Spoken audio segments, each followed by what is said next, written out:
right, so first one, there are 3 links in this chain rule. The most outside one is the exponential, and then inside of that we've got the squared, and then inside of that we've got tangent. Let's put the squared like in the middle of the true functions, but what it really means is this, if you want to think of it that way. It's the tangent function being squared. So the most outside function is exponential. That's going to be itself. So I'm basically just going to copy the problem. And then we're going to chain on the derivative of the squared. So the 2 is going to come down. It's going to drop to a 1, which you don't have to write the 1. I'm just putting it so you can see that the power rule happened there.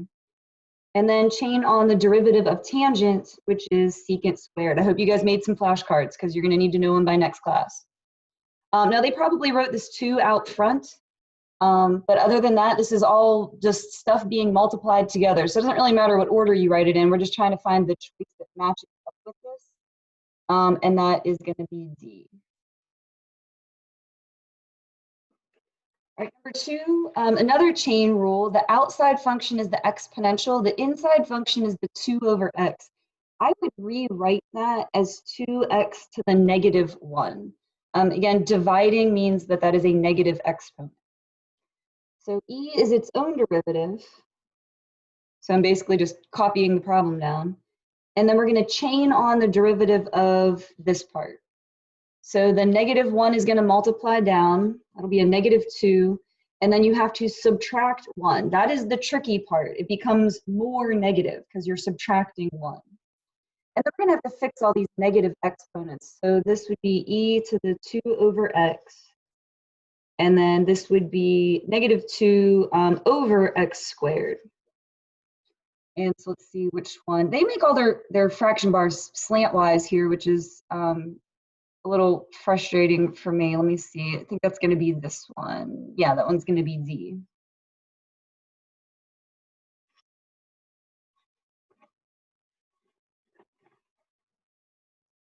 All right, number 3, the outside function is arctangent. So let me write the rule for that. That rule looks like this. Inside of that, we've got exponential, and then inside of that, we've got 2x. So again, 3 links in the chain rule. When we do arctangent, this x is going to get replaced with whatever's there. It's just the inside function. So this will be 1 over e to the 2x squared plus 1. And then we're going to chain on the derivative of e, which is itself, and then the derivative of 2x, which is 2. Now to clean this up, they would have put this stuff in the numerator, so that 2e to the 2x is in the numerator. And then down here, when you do a power to a power, you multiply. So that would be e to the 4x plus 1. So let's see, that one looks like B for that one. I almost said C. They look almost the exact same except for that 2 there. My problem is picking the right answer choice. Like I can do the math and then I go to pick the choice and they all kind of look the same to me. So be really careful. All right, this is an example that has a different base than E. It's still going to be itself. You just have to multiply on ln of that base. So ln of 2. So that one is C.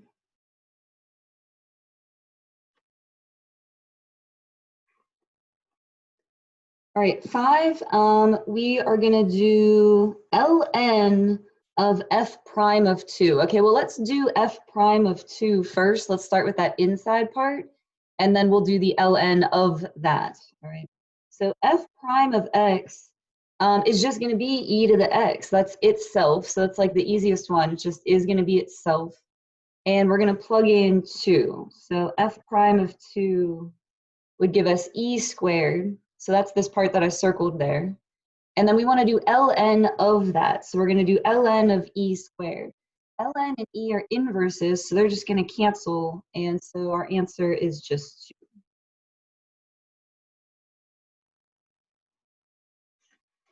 All right, 6 is going to be a quotient rule. So that's going to be the denominator times derivative of the numerator. So derivative of ln is rational, minus the numerator times derivative of the denominator, which is just 1, and then it is over the denominator squared. Now when they go to simplify this, these x's are going to cancel. So the numerator will be 1 minus ln x, and then the denominator will be x squared. So that one is D.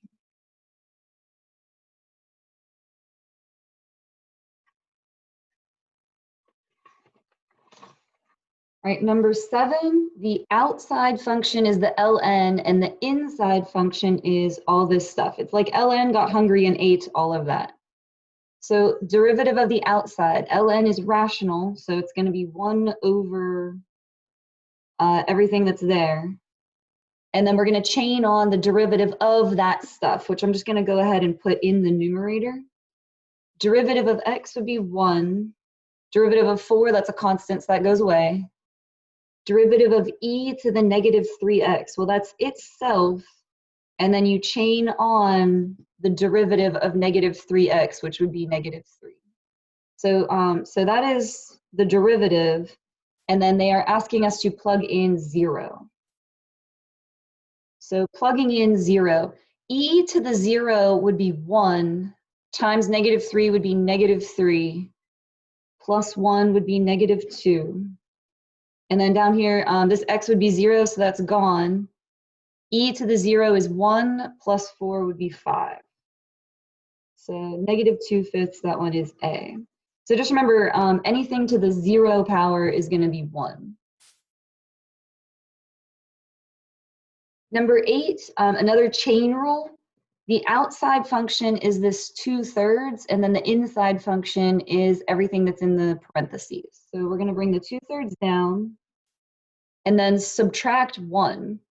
So 2/3 minus 1 would be negative 1/3. And all of the guts of the problem is going to stay the same. And then we're going to chain on the derivative of the stuff in the parentheses. So let me throw a question to you guys. What would that derivative be? Just the stuff in parentheses, guys. What is that going to give us? I need to also only be able to ask you guys questions that you can type things. So that's difficult too. But what is going to be the derivative of this inside part, guys?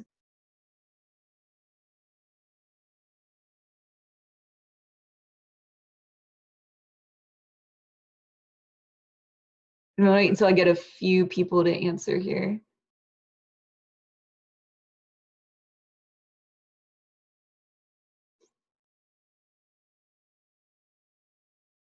All right, and yes, it will be 2x minus 2.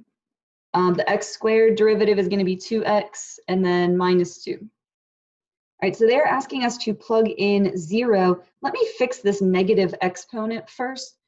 We've got this 2/3, and then this negative exponent means that's coming down to the denominator. So it's going to get written down here. And then the 1/3 means that it is a cube root. So it's going to be cube root of all of that stuff in the denominator. So again, negative means it's divided by that, and then the 1/3 means it is a cube root. So they want us to plug in 0. So let's see, this would all be 0 minus 1 would be negative 1. Cube root of negative 1 would just be negative 1. So this first part is going to be negative 2/3. And then times, if we plug in 0 here, that would be negative 2. So negatives are going to cancel. That would be 4/3. And so that one is A.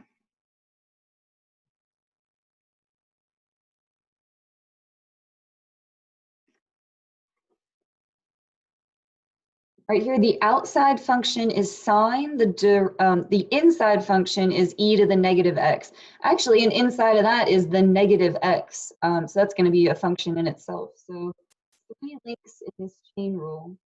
Derivative of the most outside one, sine, would be cosine. And then the next one is the exponential, so that would be itself. And then derivative of negative x would be negative 1. Because it's really a negative 1x. So they probably wrote this negative out front, but again, this is all one term being multiplied together.